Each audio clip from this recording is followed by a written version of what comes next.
بسم اللہ الرحمن الرحیم۔ آج کل ایک کلپ بہت وائرل ہوا ہے کہ ایک صاحب ہیں جو کہہ رہے ہیں کہ نبی صلی اللہ علیہ وسلم نے ارشاد فرمایا وتر کو مغرب کے مشابہ نہ کرو، اور پھر آگے جا کے بڑی دعوے کے ساتھ کہہ رہے ہیں کہ نبی نے اس بات کو بہت کلیئر کر دیا ہے کہ 2 رکعت کے بعد وتر میں آپ قعدہ نہ کریں۔ یہ کلپ بڑا وائرل ہوا۔ میں نے کہا یہ صاحب کوئی نہ عالم ہے نہ مفتی ہے، میں کیوں ان کا جواب ریکارڈ کرواؤں، لیکن وہ کلپ اتنا زیادہ وائرل ہو گیا کہ بہت سے لوگ نے مجھ سے رابطہ کیا، بھائی اس کا کیا جواب ہے۔ اچھا، وہ بھائی صاحب نے اسٹائل بھی بڑا زبردست مارا ہے، ایسے کر کے نا جیسے بہت ٹینشن سے آج یہ جاگے ہوں، اور آج ان کو لاکھوں کروڑوں لوگوں کی نمازیں ضائع ہونے کا جو فکر تھی لوگوں کی نمازیں ضائع ہونے کی، اس فکر نے ان کی راتوں کی نیندیں اڑا دی ہیں۔ بیچارے بڑی ٹینشن میں آ کے کہہ رہے ہیں کہ او ہو ایسے نا اسٹائل مارا یوں کر کے۔ آپ دیکھیں اب یہ ذرا خود سنیں ان کو، پھر میں اس پہ تبصرہ کرتا ہوں۔ یہ بھائی صاحب نے 2 دعوے کیے ہیں اس میں۔ ایک دعویٰ تو یہ کیا کہ نبی صلی اللہ علیہ وسلم نے ہمیں حکم دیا کہ 2 رکعت کے بعد قعدہ مت کرو وتر میں۔ میرا ان سے سوال یہ کہ کہاں حکم دیا؟ کوئی ایک حدیث آپ پیش کریں۔ نبی صلی اللہ علیہ وسلم پہ آپ نے اتنا بڑا بہتان باندھ دیا، اور اتنے دعوے کے ساتھ اور ایسے ناٹک کے ساتھ اور ایسے اسٹائل کے ساتھ آپ نے کہاں ارشاد فرمایا کہ 2 رکعت کے بعد قعدہ مت کرو؟ وہ حدیث آپ ذرا پیش کریں۔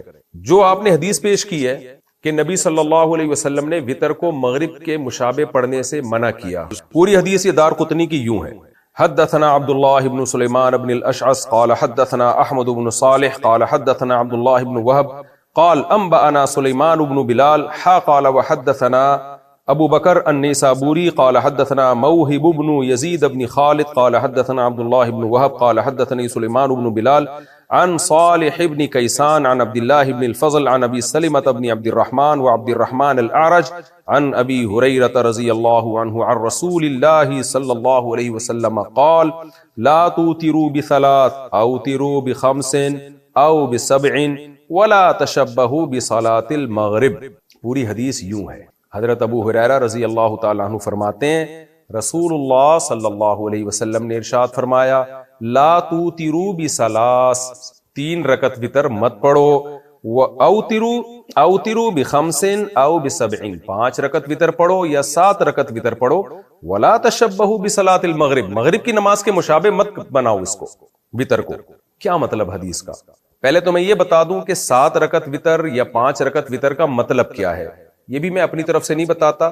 امام بخاری کے شاگرد امام ترمذی بہت بڑے محدث، وہ فرماتے ہیں کہ حدیث میں جب یہ آتا ہے کہ 5 رکعت وتر پڑھو یا 7 رکعت وتر پڑھو یا 9 رکعت وتر پڑھو، یا حدیث میں جب یہ آتا ہے کہ نبی 9 رکعت وتر پڑھتے تھے، 13 رکعت وتر پڑھتے تھے، تو اس کا مطلب 3 رکعت وتر سمیت پوری جو تہجد کی نماز ہے وہ مراد ہوتی تھی۔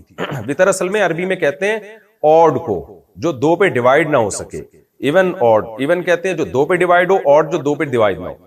تو حدیثوں میں جو آتا ہے 17 رکعت وتر پڑھتے تھے یا 5 رکعت وتر پڑھتے تھے یا 7 وتر پڑھتے تھے، یا نبی نے جو ہمیں حکم دیا کہ 5 رکعت وتر پڑھو 7 وتر پڑھو، اس کا مطلب کیا ہے کہ تہجد کی ٹوٹل رکعتیں 7 ہونی چاہیے یا 9 ہونی چاہیے یا 13 ہونی چاہیے۔ تو اس حدیث میں یہ پہلے میں امام ترمذی کا حوالہ دے دوں۔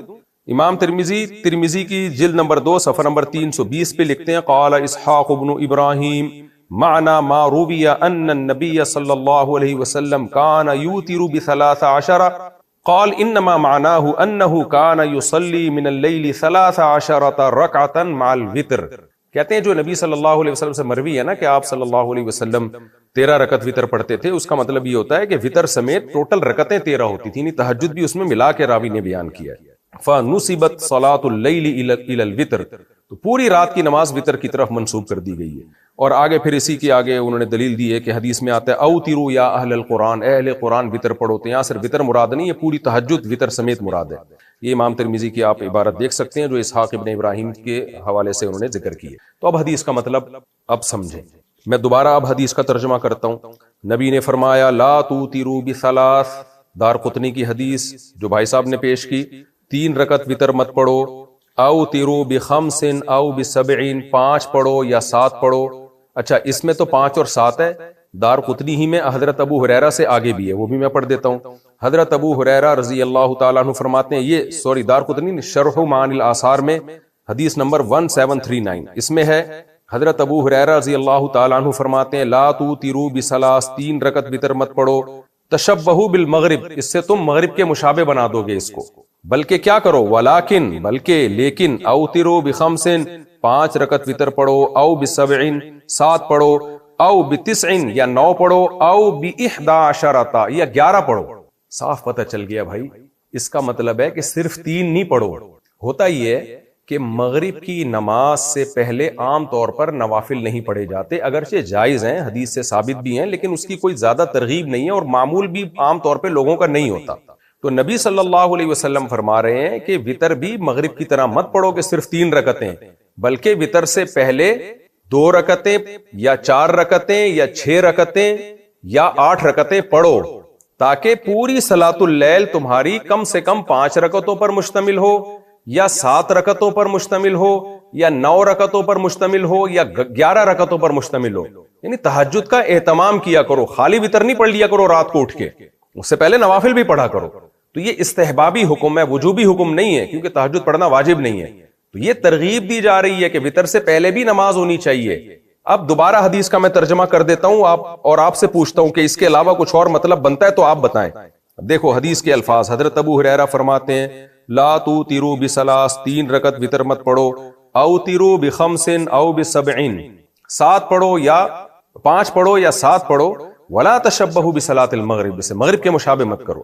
اور یہ جو دار قطنی کی روایت ہے، علامہ امام دار قطنی کہتے ہیں کلہم ثقات، یہ راوی اس کے سب ثقات ہیں۔ سنن دار قطنی حدیث نمبر 1650 سے صاف پتہ چل گیا بھائی، اس میں کہیں بھی نہیں ہے کہ 2 رکعت کے بعد قعدہ نہیں کرو، بلکہ وتر سے پہلے ہمیں تہجد کا اہتمام بھی کرنا چاہیے۔ اس حدیث کا ایک اور مفہوم بیان کیا گیا ہے، وہ مفہوم یہ بیان کیا گیا ہے کہ نبی صلی اللہ علیہ وسلم نے جو یہ فرمایا کہ وتر کو مغرب کے مشابہ نہ کرو، اس کا مطلب کیا ہے کہ مغرب کی تیسری رکعت میں قراءت نہیں ہوتی، یعنی وجوبی طور پر، اختیاری ہے کہ آپ کر لیں نہ کریں، لازمی نہیں ہے، جبکہ وتر میں آپ کو تیسری رکعت میں قراءت لازمی کرنی ہے، وہ خالی نہیں ہو سکتی۔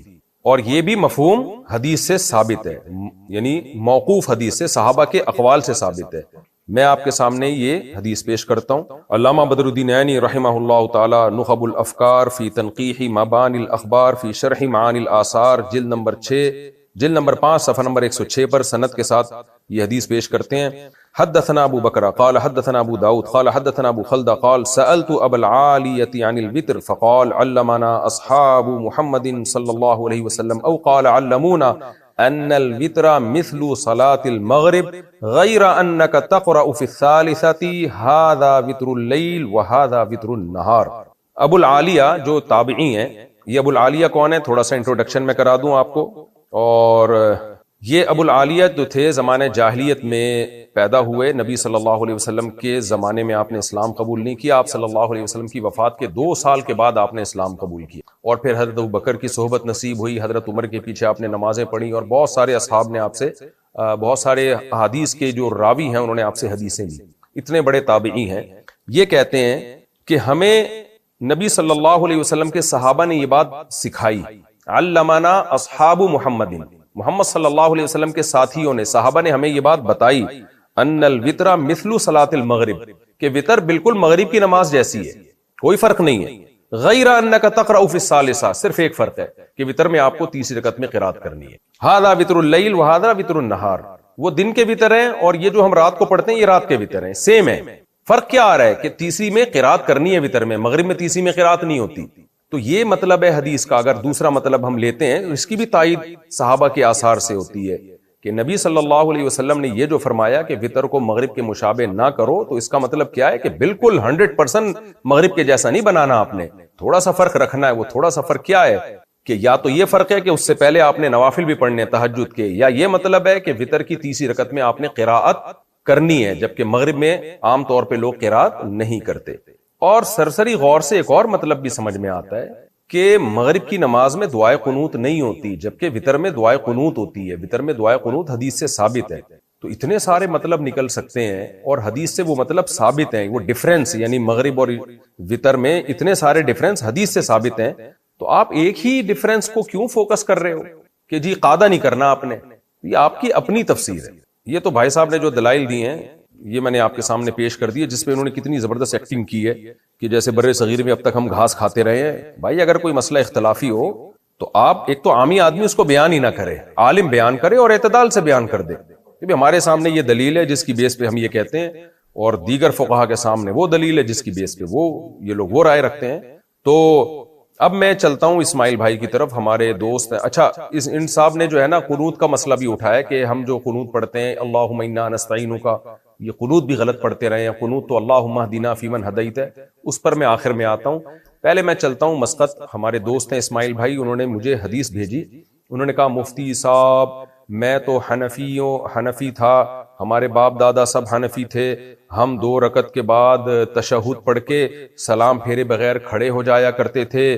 تو اب میرے سامنے حدیث آئی ہے، حضرت عائشہ رضی اللہ تعالی عنہا فرماتی ہیں کہ نبی صلی اللہ علیہ وسلم وتر کی 2 رکعت کے بعد قعود نہیں کیا کرتے تھے، اور امام مسلم نے علامہ نووی نے اس حدیث کو صحیح قرار دیا، اور یہ حدیث سنن نسائی میں بھی ہے اور بہقی میں بھی ہے۔ تو اس میں تو صاف ہے، حضرت عائشہ رضی اللہ تعالیٰ عنہ فرماتی ہیں کہ نبی صلی اللہ علیہ وسلم وتر کی 2 رکعت کے بعد قعدہ نہیں کیا کرتے تھے۔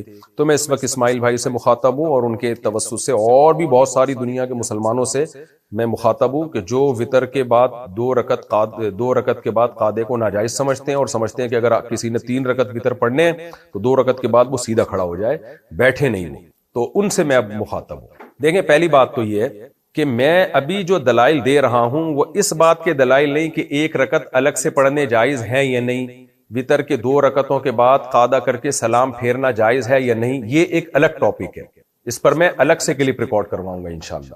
ابھی میرا ہدف یہ ہے، میرا ٹاپک یہ ہے کہ اگر کوئی شخص 3 رکعت وتر پڑھ رہا ہے تو 2 رکعتوں کے بعد قعدہ کرے گا یا قعدہ نہیں کرے گا، اس مسئلے کو کلیئر کر رہا ہوں۔ قعدہ کر لیا تو سلام پھیرے گا کہ نہیں پھیرے گا، یہ ایک الگ ٹاپک ہے۔ ابھی یہ کہ اکٹھے 3 وتر اگر کوئی پڑھ رہا ہے تو 2 رکعتوں کے بعد قعدہ کرے گا یا نہیں کرے گا۔ ہمارا دعویٰ یہ ہے کہ وہ قعدہ کرے گا اور سلام پھیرے بغیر کھڑا ہو جائے گا۔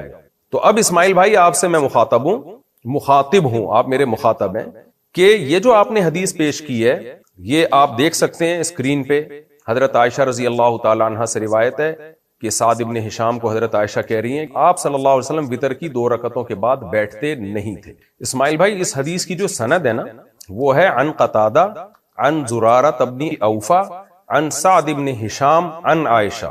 یہ سند یاد رکھیں، بہت کام آئے گی آپ کی۔ حضرت قتادہ روایت کرتے ہیں حضرت زرارہ سے، زرارہ روایت کرتے ہیں سعد ابن ہشام سے، اور سعد ابن ہشام روایت کرتے ہیں حضرت عائشہ سے۔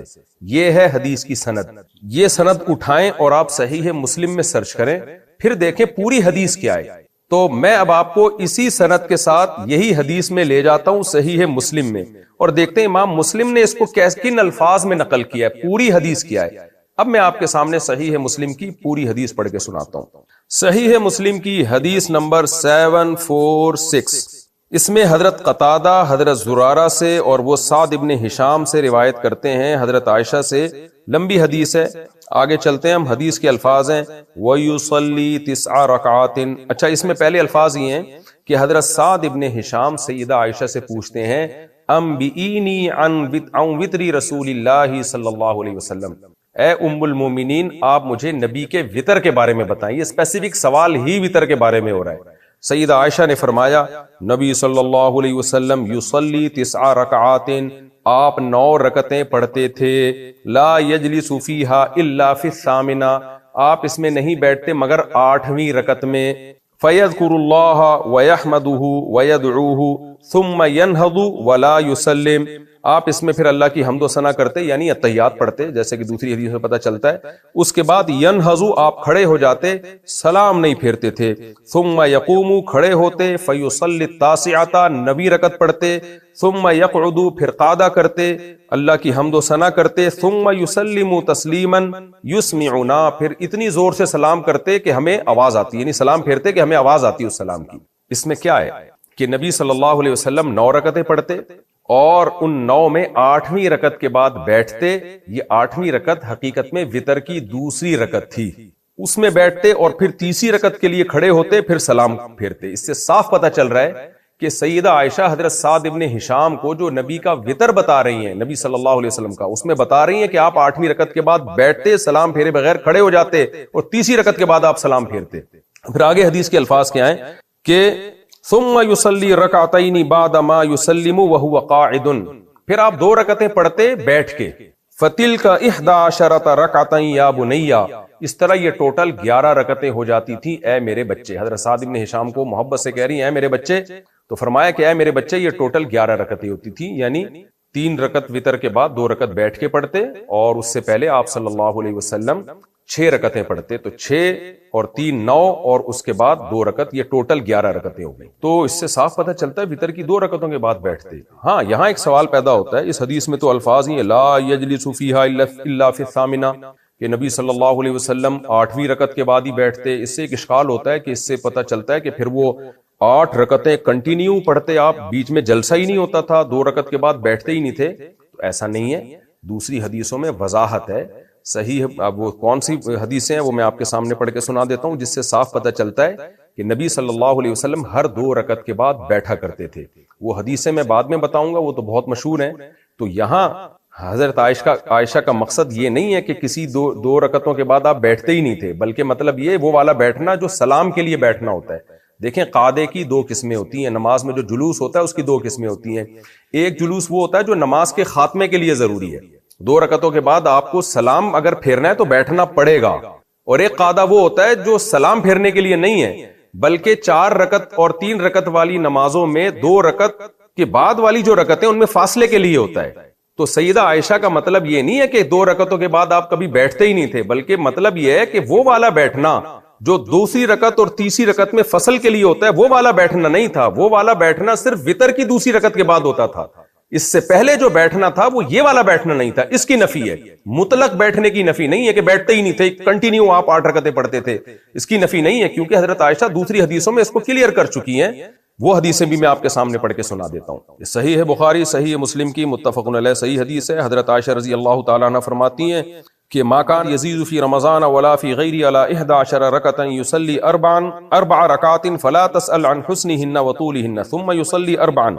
4 رکعتیں پڑھتے، پھر نبی 4 رکعتیں پڑھتے. تو 4 کا کیا مطلب ہے؟ سب شارح یہی بتاتے ہیں کہ یا تو یہ 4 ایک سلام سے ہوتی تھی اور 2 قعدے ہوتے تھے، یا یہ ہوتا تھا کہ 2 رکعت کے بعد سلام پھرتے، پھر 2 رکعت کے بعد سلام پھر کے آرام کرتے، یعنی 4 رکعت کے بعد بہرحال قعدہ ہوتا تھا.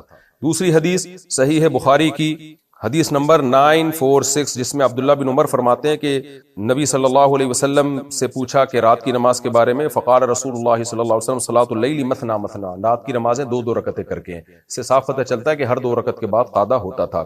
اسی طرح عبداللہ بن عباس رضی اللہ تعالی عنہ کی روایت ہے، جس میں حضرت عبداللہ بن عباس صحیح بخاری حدیث نمبر 947، حضرت عبداللہ بن عباس رضی اللہ عنہ فرماتے ہیں کہ نبی صلی اللہ علیہ وسلم نے تہجد میں صلی رکعتین، 2 رکعتیں پڑھی، ثم رکعتین، پھر 2 رکعتیں پڑھی، ثم رکعتین، پھر 2 رکعتیں پڑھی، ثم رکعتین، پھر 2 رکعتیں پڑھی، ثم رکعتین، ثم اوتر، پھر اس کے بعد آپ نے وتر پڑھے. تو 2 رکعتیں کر کے ہے. تو اب ان بخاری کی حدیثوں کو مسلم کی حدیثوں کے ساتھ ملائیں، مسلم کی حدیث کے ساتھ، تو صاف پتہ چل جائے گا حضرت عائشہ جو یہ کہہ رہی ہیں کہ نبی 9 رکعتیں پڑھتے تھے اور 8ویں کے بعد بیٹھتے تھے. تو یہاں بیٹھنے کا مطلب وہ والا بیٹھنا جو دوسری رکعت اور تیسری رکعت میں فصل کے لیے ہوتا ہے. اس میں صاف پتہ چل رہا ہے کہ نبی صلی اللہ علیہ وسلم وتر کی دوسری رکعت کے بعد بیٹھتے تھے. اسماعیل بھائی اب آپ دیکھیں، آپ نے جو حدیث پیش کی ہے وہ ہے بہقی کی، اسی سند سے میں جو حدیث پیش کر رہا ہوں وہ ہے صحیح مسلم کی. اس میں صاف ہے کہ نبی 2 رکعتوں کے بعد قعدہ کیا کرتے تھے. اب یا تو ہم اس صحیح مسلم کی حدیث کی بیس پر بہقی کی حدیث کو رد کر دیں کہ بھائی وہ اس کے ٹکر کی نہیں ہے لہذا اس کو قبول نہیں کیا جائے گا، یا اس کی کوئی مناسب تعویل کر لیں. تو رد کرنے سے بہتر ہے تعویل کر لیں. وہ تعویل کیا ہے؟ سیدہ عائشہ نے جو فرمایا کہ نبی وتر کی 2 رکعتوں کے بعد بیٹھتے نہیں تھے، اس بیٹھنے کا مطلب وہ والا بیٹھنا جو سلام پھیرنے کے لیے بیٹھنا ہوتا ہے. تو سیدہ عائشہ اصل میں رد کر رہی ہیں ان لوگوں پہ جو 2 رکعت کے بعد قعدہ کر کے سلام پھیر دیتے ہیں، ان پہ رد کر رہی ہیں. بھائی سلام پھیرنے والا بیٹھنا نہیں تھا، اور یہ ہوائی بات نہیں ہے. اس کی تائید سائی کی اس حدیث سے ہوتی ہے جس میں یہی حدیث ہے، یہی راوی ہیں. حضرت قتادہ زرارہ ابن اوفا سے، زرارہ ابن ابی اوفا سعد ابن ہشام سے، سعد ابن ہشام سیدہ عائشہ سے نقل کرتے ہیں کہ نبی حضرت عائشہ رضی اللہ تعالی عنہ فرماتی ہیں کان النبی صلی اللہ علیہ وسلم لا یسلم رکعتین الوتر، نبی صلی اللہ علیہ وسلم وتر کی 2 رکعتوں کے بعد سلام نہیں پھیرتے تھے. وہی سند ہے بالکل. اس سے صاف پتہ چل رہا ہے بھائی سیدہ عائشہ کا اصل مقصد سلام کی نفی کرنا ہے، قعدے کی نفی کرنا نہیں ہے. تو اس کی نفی کے لیے مبالغتاً یہ فرمایا کہ وہ والا قعدہ ہوتا ہی نہیں تھا کہ جس میں سلام ہوتا ہے، بلکہ قعدے کے بعد سلام پھیرے بغیر آپ اٹھ جایا کرتے تھے۔ تینوں حدیثیں سیدہ عائشہ بیان کر رہی ہیں، حضرت عائشہ سے سعد ابن ہشام بیان کر رہے ہیں، سعد ابن ہشام سے زرارہ ابن اوفا بیان کر رہے ہیں، زرارہ ابن اوفا سے حضرت قتادہ بیان کر رہے ہیں۔ تو اب اس کے بعد کیا رہ گیا؟ صاف پتہ چلتا ہے بھائی وتر کی 2 رکعتوں کے بعد قعدہ بھی ہوتا تھا اور سلام پھیرے بغیر نبی صلی اللہ علیہ وسلم اٹھ جایا کرتے تھے۔ تو یہ تو مسئلہ ہو گیا کلیئر۔ اب میں آپ کے پاس صحابہ کے کچھ عمل پیش کرتا ہوں کہ صحابہ کرام وتر کی 2 رکعتوں کے بعد قعدہ کیا کرتے تھے اور اس کے بعد پھر کھڑے ہو جایا کرتے تھے۔ عبداللہ بن عمر تو 2 رکعت کے بعد سلام بھی پھیرتے تھے، وہ عبداللہ بن عمر رضی اللہ تعالیٰ عنہ کا اپنا عمل تھا۔ اس کے دلائل کیا ہیں اور اس کا جواب کیا ہے وہ میں کسی اور کلپ میں انشاءاللہ ریکارڈ کرواؤں گا۔ ابھی تو میں اس کو فوکس کر رہا ہوں کہ اگر کسی نے 3 رکعتیں پڑھنی ہیں تو 2 رکعت کے بعد وہ قعدہ کرے گا، حدیث سے یہی بات ثابت ہے۔ سب سے پہلے تو وہی حدیث جو علامہ عینی نے سند کے ساتھ، اس حدیث کے سارے راوی صحاح 6 کے راویوں میں سے ہیں، یعنی صحاح 6 کے تمام مصنفین نے ان حدیث کے راویوں سے حدیثیں نکالی ہیں، بخاری، مسلم، امام ابو داؤد، سب کتابوں میں ان حدیث کے اس کے راوی موجود ہیں، سوائے ابو خلدہ جن کا نام خالد ابن دینار ہے۔ ان کی حدیث صحیح مسلم اور ابن ماجہ میں نہیں ملتی، باقی اس حدیث کے جو باقی راوی ہیں وہ سب میں ملتے ہیں ہمیں۔ تو اور یہ جو ابو خلدہ ہیں باقیوں نے ان سے حدیثیں لی ہیں، باقی صحاح 6 کے مؤلفین نے۔ تو یہ کیا فرماتے ہیں؟ کہتے ہیں کہ علمنا اصحاب محمد صلی اللہ علیہ وسلم، ہمیں نبی کے ساتھیوں نے، صحابہ نے بتایا، ان الوتر مثل صلاۃ المغرب، کہ وتر مغرب کی نماز کی طرح ہے۔ تو مغرب کے میں 2 رکعت کے بعد قعدہ ہوتا ہے بھائی، تو یہاں بھی بتا رہے ہیں کہ ہمیں صحابہ نے یہی سکھایا کہ وتر بالکل مغرب کی طرح ہے۔ فرق کیا ہے؟ غیر انک تقرأ فی الثالثۃ، آپ وتر میں تیسری رکعت میں بھی پڑھتے ہیں، ھذا وتر اللیل وھذا وتر النہار، یہ رات کے وتر ہیں اور وہ دن کے وتر ہیں، مغرب کی نماز دن کے وتر ہیں۔ اس سے صاف پتہ چلتا ہے کہ وتر مغرب کی طرح ہی ہے، دونوں میں قعدہ ہوتا ہے، اس میں بھی قعدہ ہوگا۔ ہم حضرت عمر رضی اللہ تعالیٰ عنہ کے قول کی طرف چلتے ہیں، بہقی نے روایت کیا، حدیث نمبر 4808۔ امام بہقی کہتے ہیں اخبرنا ابو عبداللہ الحافظ قال انبأ احمد بن محمد بن صالح السمرقندی قال حدثنا ابو عبداللہ محمد بن نصر قال حدثنا ابو جعفر الدارمی قال حدثنا حبان بن ہلال قال حدثنا یزید بن زرع قال حدثنا حبیب المعلم قال قیل للحسن ان ابن عمر رضی اللہ عنہما كان يسلم في الركعتين من الوتر فقال كان عمر افقہ من كان ينهض في الثالثة بالتکبیر۔ امام بہقی اپنی سند سے جو بالکل صحیح سند ہے کہتے ہیں کہ حضرت حسن سے کسی نے پوچھا کہ عبداللہ ابن عمر رضی اللہ تعالی عنہ وتر کی 2 رکعتوں کے بعد سلام پھیر دیا کرتے تھے، تو حضرت حسن نے فرمایا کان عمر افقہ من، حضرت عمر میں فقاہت عبداللہ بن عمر سے زیادہ تھی، اپنے بیٹے سے زیادہ تھی۔ عمر کیا کرتے تھے؟ ینہض فی الثالثۃ بالتکبیر، وہ تو تیسری رکعت میں تکبیر کہہ کے کھڑے ہو جایا کرتے تھے۔ اس سے صاف پتہ چل رہا ہے حضرت حسن کا مقصد کیا ہے۔ کہنے والا کہہ رہا ہے کہ وہ 2 رکعت کے بعد سلام پھیرتے تھے، تو حضرت حسن سلام کی نفی کر رہے ہیں کہ حضرت عمر سلام نہیں پھیرتے تھے، وہ تو 2 رکعت کے بعد کھڑے ہو جایا کرتے تھے، یعنی سلام پھیرے بغیر کھڑے ہو جایا کرتے تھے۔ اس سے قعدے کی نفی نہیں ہے بلکہ قعدے کا اس بات ہو رہا ہے، اس لیے کہ اگر حضرت عمر قعدہ ہی نہ کر رہے ہوتے تو حضرت حسن کہتے تم سلام کی بات کر رہے ہو، حضرت عمر تو قعدہ بھی نہیں کرتے تھے، وہ تو 2 رکعتوں کے بعد بیٹھتے ہی نہیں تھے، بلکہ بتا رہے ہیں کہ وہ سلام نہیں پھیرتے تھے بلکہ کھڑے ہو جایا کرتے تھے تیسری رکعت کے لیے۔ اور اگر آپ اسی پہ مصر ہیں کہ نہیں جی حضرت حسن کا مقصد یہ ہے کہ قعدہ ہی نہیں کرتے تھے، ڈائریکٹ کھڑے ہو جاتے تھے، اول تو حدیث کے صاف سیاق و سباق سے پتہ چل رہا ہے کہ حضرت حسن کا یہ مقصد نہیں ہے۔ میں دوبارہ ترجمہ کر دیتا ہوں، دیکھیں ان سے کہا جا رہا ہے عبداللہ بن عمر 2 رکعتوں کے بعد سلام پھیرتے تھے، یعنی سلام پھیرتے تھے، تو کیا یہ گویا سلام پھیرنا درست ہے؟ یہ سوال کیا جا رہا ہے۔ تو حضرت حسن کیا فرما رہے ہیں؟ نہیں بھائی، حضرت عمر تو 2 رکعتوں کے بعد کھڑے ہو جایا کرتے تھے، یعنی سلام پھیرے بغیر کھڑے ہو جایا کرتے تھے، یعنی وہ سلام نہیں پھیرتے تھے۔ اس سے صاف پتہ چل رہا ہے کہ قعدہ ہوتا تھا۔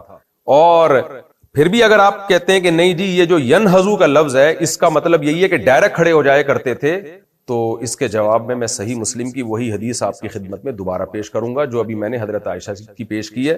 اس میں سیدہ عائشہ رضی اللہ تعالی عنہ کیا فرما رہی ہیں؟ نبی صلی اللہ علیہ وسلم وتر کی 2ری رکعت کے بعد بیٹھتے تھے، حدیث کے الفاظ ہے 8ویں رکعت کے بعد، جو تہجد کی 8ویں ہوتی تھی، وتر کی 2ری، اور اس میں بھی بالکل یہی الفاظ ہیں کہ نبی صلی اللہ علیہ وسلم بیٹھتے تھے، اتحیات پڑھتے، ثم ینہض ولا یسلم، پھر آپ کھڑے ہو جایا کرتے تھے، سلام نہیں پھیرتے تھے۔ تو اس میں سیدہ عائشہ کہہ رہی ہیں لا یجلس فیہا الا فی الثامنہ، 8ویں کے بعد آپ بیٹھتے تھے اور ثم ینہض، نہوز کرتے تھے اور سلام نہیں پھیرتے تھے۔ تو وہاں بھی نحوس کا مطلب بیٹھنے کے بعد نحوس ہے. تو حضرت عمر کی والی اس سے جو منقول حدیث ہے اس میں بھی نحوس کا مطلب بغیر قعود کے نحوس نہیں ہے. مراد کیا ہے؟ سلام پھیرے بغیر ڈائریکٹ کھڑے ہو جانا. تو حضرت عمر سے بھی یہ ثابت ہو گیا کہ آپ 2 رکعتوں کے بعد سلام نہیں پھیرتے بلکہ تیسری رکعت کے لیے کھڑے ہو جایا کرتے تھے. تو اور ویسے بھی اگر حضرت عمر 2 رکعت کے بعد قعدہ نہ کرتے ہوتے تو ابو العالیہ جو اتنے جلیل القدر تابعی ہیں، جو حضرت عمر کے پیچھے آپ نے نمازیں پڑھی ہیں، وہ یہ کیوں کہہ رہے ہیں کہ ہمیں صحابہ نے یہ بتایا کہ وتر مغرب کی طرح ہے، بلکہ وہ کہتے کہ ہمیں عمر بن خطاب نے یہ بتایا کہ وتر مغرب کی طرح نہیں ہے، وتر میں قعدہ نہیں ہوتا اور مغرب میں قعدہ ہوتا ہے. تو ان کا کہنے کا مقصد یہ تھا کہ ظاہری شباہت میں، ظاہری شکل و صورت میں وتر میں اور مغرب کی نماز میں کوئی فرق نہیں ہے. اس سے بھی تائید ہوتی ہے کہ حضرت عمر نے دوسری رکعت کے بعد قعدہ کیا ہے اور اس کے بعد کھڑے ہوئے. اسی طرح عبداللہ بن مسعود رضی اللہ تعالیٰ عنہ سے بھی صحیح سند کے ساتھ یہ بات منقول ہے. حضرت عبداللہ بن مسعود فرماتے ہیں کہ وتر اللیل ثلاث کا وتر النہار، رات کے وتر 3 ہیں جیسے کہ دن کے وتر ہیں، یعنی وہ بھی اسی طرح ہی پڑھے جائیں گے جیسے دن میں وتر پڑھے جاتے ہیں. 2 رکعت، پھر اس کے بعد قعدہ، پھر تیسری رکعت. تو اس سے اور عبداللہ بن مسعود رضی اللہ تعالیٰ عنہ کا یہ آپ اس میں دیکھ سکتے ہیں اسکرین پہ ان کی حدیث کا ریفرنس. باقی عبداللہ بن مسعود کی حدیث کو ضعیف جو کہا گیا ہے تو وہ مرفوع حدیث کو کہا گیا ہے، موقوف کو نہیں کہا گیا. تو جو موقوفاً عبداللہ بن مسعود سے روایت ہے وہ صحیح ہے. تو عبداللہ بن مسعود کا عمل بڑے فقیہ تھے جن کو حضرت عمر نے کوفہ بھیجا اس لیے کہ تاکہ وہاں علم پھیلائیں. تو ان کی فقاہت پہ تو جتنا کہا جائے کم ہے.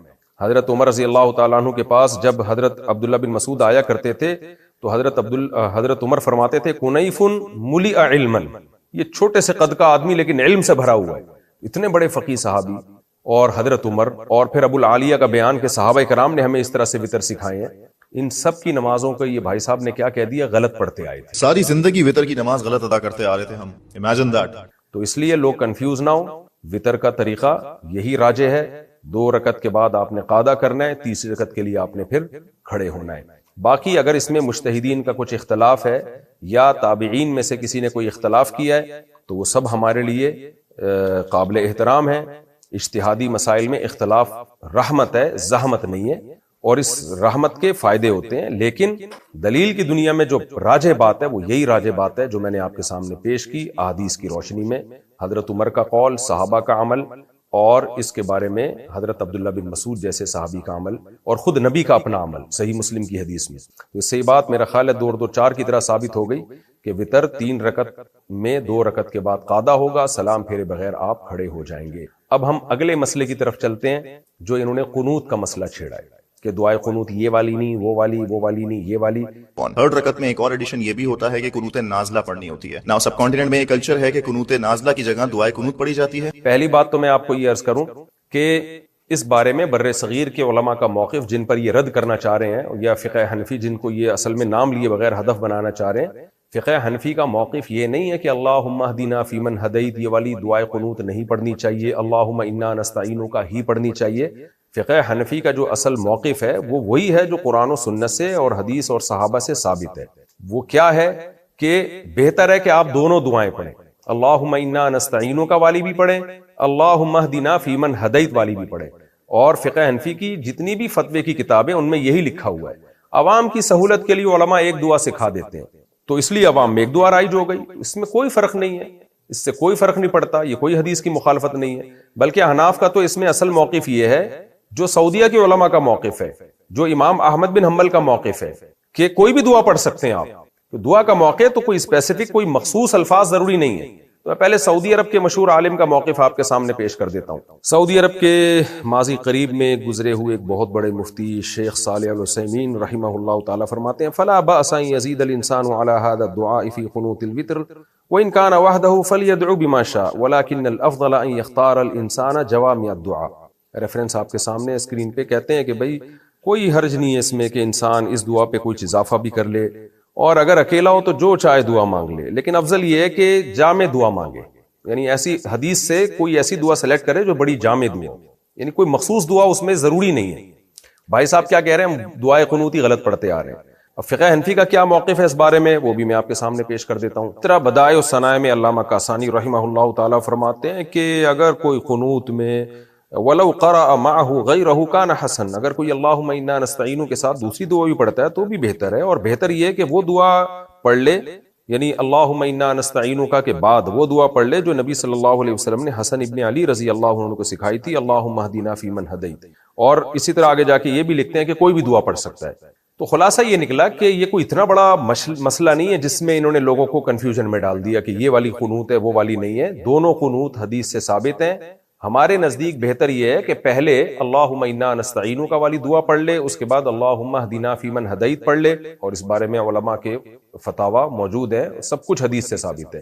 ہاں یہ ایک سوال پیدا ہوتا ہے کہ جب صحیح حدیث سے یہ بات ثابت ہے کہ نبی نے حضرت حسن ابن علی رضی اللہ تعالیٰ عنہ کو یہ دعا سکھائی اللہم اہدنا فیمن ہدیت، تو اس صحیح حدیث کے ہوتے ہوئے اللہم انا نستعینک والی حدیث کو لانے کی ضرورت ہی کیا ہے، بلکہ اس کو افضل قرار دینے کی ضرورت کیا ہے؟ اس کا جواب میں آپ کو دیتا ہوں. پہلی بات تو یہ کہ دیکھیں حدیث کی دو قسمیں، ایک حدیث مرفوع، ایک حدیث موقوف. حدیث موقوف کہتے ہیں صحابی کا قول، اور صحابی کا قول اگر غیر مدرک بالقیاس ہو، یعنی غیر مدرک بالقیاس تھوڑی گاڑی ٹرم ہے، یعنی ایسی چیز ہو جس میں ہمیں یقین ہو کہ یہ صحابی اپنی طرف سے نہیں کہہ سکتے، نبی سے سنے بغیر یہ کہہ نہیں سکتے، تو صحابی کا وہ قول بھی بحکم حدیث ہی ہوتا ہے. تو عبداللہ ابن مسعود رضی اللہ تعالیٰ عنہ سے مصنف ابن ابی شیبہ حدیث نمبر 29708 عبداللہ بن مسعود رضی اللہ تعالیٰ عنہ سے روایت ہے، عبد الرحمن کہتے ہیں علمنا ابن مسعود ان نقول فی القنوت یعنی فی الوتر اللہم انا نستعینک ونستغفرک. جو پوری دعائے قنوت ہے یہ حضرت عبداللہ بن مسعود نے سکھائی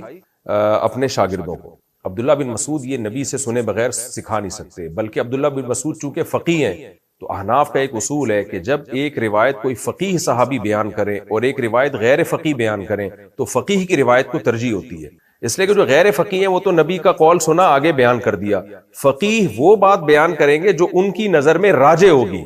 تو عبداللہ ابن مسعود نے یہ قول نبی صلی اللہ علیہ وسلم سے سنا ہے، بغیر سنے پوری دعا وتر کی نہیں سمجھا سکتے کسی کو کہ بھئی یہ والی پڑھا کرو، یہ ایسا ہو نہیں سکتا. تو یہ حدیث موقوف بحکم مرفوع ہے اور باقاعدہ اپنے شاگردوں کو سکھا رہے ہیں. تو یہ سکھانا بھی اس کی علامت ہے کہ عبداللہ بن مسعود کی نظر میں یہ والی حدیث زیادہ راجح تھی. اس اثر پر ایک اشکال کیا گیا ہے حضرت عبداللہ بن مسعود کے کہ اس کی سند میں ضعف ہے، مان لیتے ہیں سند میں ضعف ہے، لیکن عبداللہ بن مسعود کے اقوال کو جتنا ابراہیم نخعی رحمہ اللہ تعالی سمجھتے تھے، علم حدیث کے طلبہ جانتے ہیں اور علم فقہ کے، اتنا کوئی بھی نہیں. تو ابراہیم نخعی رحمہ اللہ تعالی جن کا نام امام بخاری جگہ جگہ بڑے احترام سے لیتے ہیں، جلیل القدر تابعین میں آپ کا شمار ہوتا ہے، وہ بھی ان سے بھی یہی روایت ہے. مصنف ابی شیبہ کی حدیث نمبر 29709 اس میں ابراہیم نقی سے مروی ہے کہ وہ وتر کے قنوت میں کیا پڑھا انہوں نے اللہم انا نستعینک ونستغفرک. تو اس اثر سے اس اثر کی تائید ہو رہی ہے، حضرت ابراہیم نقی کے اس قول سے عبداللہ بن مسعود کے اس قول کی تائید ہو رہی ہے کہ ہمیں وتر میں اللہم انا نستعینک پڑھنا چاہیے. اب یہاں ایک سوال پیدا ہوتا ہے، جب نبی نے حضرت حسن بن علی کو سکھائی اللہم اہدنا فیمن ہدیت اور عبداللہ بن مسعود کو سکھائی اللہم انا نستعینک، تو پھر آپ اللہم انا نستعینک والی کو ترجیح کیوں دے رہے ہیں؟ بھائی آپ اس کو ترجیح کیوں نہیں دے رہے جو حسن ابن علی رضی اللہ تعالیٰ عنہ کو سکھائی ہے؟ اس کا جواب یہ کہ بھائی ہر ایک کے ترجیح دینے کا مختلف طریقہ ہوتا ہے. بعض فقہا نے اس کو ترجیح دی اللہم اہدنا فیمن ہدیت اس بیس پہ کہ نبی نے سیدنا حسن کو سکھائی ہے، لیکن احناف نے اس بیس پہ ترجیح دی ہے کہ اللہم انا نستعینک والی دعا پہلے قرآن کا حصہ تھی، آسمان سے نازل ہوئی تھی، قرآن کی سورت تھی جس کی تلاوت کو منسوخ کیا گیا. کہتے ہیں یہ الفاظ جو پہلے قرآن کا حصہ تھے لیکن اللہ نے اس کی تلاوت کو منسوخ کر دیا، لیکن بہرحال آسمان سے نازل ہوئے تھے، وہ وحی ہے مطلوع تھے، تو اس کو وحی ہے غیر مطلوع پہ ترجیح ہوگی. اور شاید عبداللہ بن مسعود نے بھی اس اللہم انا نستعینک کو اسی وجہ سے ترجیح دی ہے. تبھی اللہم انا نستعینک والی دعا اور اسی دعا میں جو آگے الفاظ آتے ہیں اللہم ایاک نعبد، ان کو باقاعدہ دو سورت کہا جاتا تھا. تو یہ بات کہ نبی یہ باقاعدہ پہلے قرآن کا حصہ تھی، ان کی تلاوت منسوخ ہے، یہ کس نے ذکر کی؟ میں اس کا آپ کے سامنے ریفرنس پیش کرتا ہوں. مصنف عبد الرزاق حدیث نمبر 5109 اس میں عبید ابن عمیر راوی ہے، کہتے ہیں کہ انہما سورتان من القرآن، کہ یہ دو قرآن کی صورتیں تھیں. کون سی؟ اللہم انا نستعینک اور آگے جو الفاظ آتے ہیں اللہم ایاک نعبد ولک نصلی، یہ دو الگ الگ صورتیں تھیں قرآن کی. حضرت عبداللہ بن مسعود رضی اللہ تعالی عنہ کے مصحف میں تھیں. وَأَنَّهُ يُوتِرُ بِهِمَا كُلَّ لَيْلَةٍ، اور حضرت عبداللہ بن مسعود وتر میں دونوں صورتوں کو پڑھا کرتے تھے. تو یہ قرآن کی صورتیں تھیں میرے بھائی جو منسوخ ہو گئیں, اس کی تلاوت منسوخ ہو گئی, تبھی مصحف عثمانی میں وہ نہیں لکھی گئی. اور عبداللہ بن مسعود نے بھی اپنے مصحف سے نکال دی تھی, لیکن خود اس کو وتر میں پڑھتے رہتے تھے. یہی بات الاتقان فی علوم القرآن السیوطی میں بھی ہے, اور فنون الافنان فی عیون علوم القرآن علامہ ابن جوزی کی صفحہ نمبر 335 پہ بھی ہے. اس میں بھی یہی ہے کہ حضرت ابی ابن کعب رضی اللہ تعالی عنہ ان دونوں کو اپنے مصحف میں باقاعدہ صورتوں کی طرح لکھتے تھے. یعنی عبداللہ بن مسعود کے پاس جو مصحف تھا اس میں بھی یہ دو, یعنی دعائے قنوت تو ایک ہے لیکن اس کے دو پارٹ ہیں, ایک اللہم انا نستعینک سے شروع ہو رہا ہے اور ایک اللہم ایاک نعبد سے. تو یہ دونوں پارٹس باقاعدہ قرآن کی صورتیں تھیں. حضرت ابی ابن کعب جو مشہور قاری تھے ان کے مصحف میں بھی یہ تھیں, اور عبداللہ بن مسعود کے مصحف میں بھی تھیں. ان کی تلاوت منسوخ ہو گئی, لیکن یعنی جو قرآن کے طور پہ تلاوت منسوخ ہو گئی تو پھر ایک دعا بن گئی ہے, یعنی قرآن نہیں رہی ہے. پھر اب اس کو قرآن میں ہم شامل نہیں کر سکتے, لیکن اتنی بات تو ثابت ہو گئی نا بھائی کہ بہرحال یہ قرآن کا حصہ رہی ہیں. تو احناف اس کو اس لیے ترجیح دیتے ہیں کہ بے شک اس کی تلاوت منسوخ ہو گئی, لیکن ان کا نزول ڈائریکٹ آسمان سے ہوا اور اللہ کا کلام بن کے یہ دونوں نازل ہوئی ہیں. اور بھی مزید دلائل ہیں اس پہ کہ یہ دونوں قرآن کی صورتیں تھیں, کیونکہ ان کو دو صورتوں سے تعبیر کیا گیا ہے. اس کے بارے میں مزید روایتیں آپ کے سامنے پیش کرتا ہوں. مصنف عبد الرزاق حدیث نمبر 5110, جس میں آپ اسکرین پہ پوری حدیث سند کے ساتھ دے سکتے ہیں. میمون ابن مہران حضرت ابی ابن کعب سے روایت کرتے ہیں کہ وہ یہ دعا پڑھا کرتے تھے, اللہم انا نستعینک ونستغفرک. پوری دعا لکھی ہوئی آگے. اس طرح شرح معانی الاثار میں امام طحاوی رحمہ اللہ تعالی سند پیش کرتے ہیں. عبداللہ ابن عباس رضی اللہ عنہ سے روایت ہے کہ حضرت عمر ابن خطاب رضی اللہ تعالی عنہ کان یقنت بسورتین, دو صورتوں کے ساتھ قنوت پڑھا کرتے تھے. وہ صورتیں کیا تھیں؟ اللہم ایاک نعبد اور اللہم ایاک نستعین. تو ان کو دو صورتیں کہا جا رہا ہے باقاعدہ. عبداللہ بن عباس اس کو سورت سے تعبیر کر رہے ہیں اور کہہ رہے ہیں حضرت عمر رضی اللہ تعالیٰ عنہ یہی قنوت پڑھا کرتے تھے. اس طرح محمد ابن نصر حضرت سفیان سے نقل کرتے ہیں, قال کانوا یستحبون ان یجعلوا فی قنوت الوتر ہاتین السورتین مختصر قیام اللیل. محمد ابن نصر صفحہ نمبر 321. حضرت سفیان سے مروی ہے کہ صحابہ کرام مستحب سمجھتے تھے کہ وتر کے قنوت میں یہ دو صورتیں پڑھا کریں, اللہم انا نستعینک اور اللہم ایاک نعبد. تو اسلاف سے نقل کر رہے ہیں کہ وہ بہتر سمجھتے تھے کہ ان دو صورتوں کو, یعنی گویا صورت تو قرآن کی صورت کو کہا جاتا ہے, اس سے صاف پتہ چلا ان کا اس پر تو تقریباً اتفاق ہو گیا کہ یہ باقاعدہ قرآن کی دو صورتیں تھیں, اور صحابہ کرام اس کو پسند بھی کرتے تھے. اچھا, علامہ البانی رحمہ اللہ تعالی نے بھی ایک سند ذکر کی ہے جس میں ہے کہ حضرت عمر رضی اللہ تعالی عنہ فجر میں یہ قنوت پڑھا کرتے تھے, اللہم انا نستعینک. لیکن علامہ البانی نے اس کی سند کو ضعیف قرار دیا ہے, اور ضعف کی وجہ کیا بیان کی ہے؟ علامہ البانی فرماتے ہیں ھذا سند کلھم ثقات, یہ سب کے سب ثقات راوی ہیں. لولا عنعنۃ ابن جریج لکان حریا بالصحہ, اگر اس میں ابن جریج کی تدلیس نہ ہوتی تو یہ حدیث صحیح ہوتی. یہاں علامہ البانی رحمہ اللہ سے ایک تسامح ہوا ہے, انہوں نے ابن جریج کو مدلس کہا. ابن جریج مدلس راوی ہیں, لیکن یہاں ابن جریج عطا سے روایت کر رہے ہیں, اور حضرت عطا سے جب ابن جریج عن کے ساتھ روایت کرتے ہیں تو وہ عن کے سے ہونے کے باوجود مقبول ہوتی ہے. امام طبری رحمہ اللہ بھی سند سے اپنی سند سے بیان کرتے ہیں میمون ابن مہران سے حضرت ابی ابن کعب کی قرات کے بارے میں کہ ابی ابن کعب اللہم انا نستعینک اور آگے پوری دعا ہے وہ پڑھا کرتے تھے. تو ان سے اتنی واضح احادیث ہیں, جس کتنے سارے صحابہ ہیں جو یہی والی قنوت پڑھا کرتے تھے اور اس کو باقاعدہ قرآن کی صورت قرار دیا کرتے تھے. اسی وجہ سے امام احمد ابن حنبل نے بھی ان کو جو دعائے قنوت ہم پڑھتے ہیں اس کو قرآن کی دو صورتیں کہا ہے. اور امام احمد بن حنبل سے دو قول ہیں اس بارے میں کہ کون سی والی دعائے قنوت پڑھی جائے. میں امام احمد بن حنبل کا قول پڑھ کے آپ کو سنا دیتا ہوں. امام احمد بن حنبل یہ امام بخاری کے استاذ ہیں, یہ بات ذہن میں رکھیں, اور امام بخاری سے زیادہ بڑے فقیہ ہیں. امام بخاری بھی فقیہ تھے لیکن امام احمد بن حنبل کے لیول کے فقیہ نہیں تھے. یہی وجہ ہے کہ امام ترمذی جب حدیث کی سند کی بحث کرتے ہیں اور حدیث کو صحیح یا ضعیف قرار دینا ہوتا ہے تو امام بخاری کا ریفرنس دیتے ہیں, لیکن جب کوئی فقہی مسئلہ بیان کرتے ہیں تو کہیں بھی امام بخاری کا ریفرنس نہیں دیا. اس میں امام احمد کی بات کریں گے یا امام ابو حنیفہ کی بات کریں گے یا امام شافعی کی بات کریں گے یا امام مالک کی بات کریں گے یا عبداللہ بن مبارک کی بات کریں گے. تو ہم دیکھتے ہیں امام احمد بن حنبل کیا فرماتے ہیں. فقہ حنبلی کی مشہور کتاب الانصاف فی معرفت الراجح من الخلاف جلد نمبر 2 صفحہ نمبر 171 پہ ہے. اعلم ان الصحیح من المذهب انه يدعو في القنوت بذلك كله قال الامام احمد. کہتے ہیں کہ صحیح مذہب یہ ہے, یعنی فقہ حنبلی کا جو صحیح رائے ہے وہ یہ ہے کہ جتنی دعائیں حدیث میں ہیں وہ سب کی سب پڑھ سکتا ہے. امام احمد بن حنبل نے فرمایا یدعو بدعاء عمر، وہ دعا پڑھے جو حضرت عمر پڑھا کرتے تھے، اللہم انا نستعینک، آگے پوری دعا. اسی طرح امام احمد نے فرمایا کہ وہ دعا پڑھے جو حضرت حسن کو نبی نے سکھائی، اللہم اہدنا فیمن ہدیت. یعنی امام احمد پہلے اللہم انا نستعینک والی ذکر کر رہے ہیں، اس کے بعد اللہم اہدنا والی. پھر آگے فرماتے ہیں واقتصر بعض الاصحاب علی دعاء اللہم اہدنا فیمن ہدیت. بعض ہمارے اصحاب یعنی فقہ حنبلی کے علماء نے کہا کہ صرف اللہم اہدنا فیمن ہدیت پڑھے.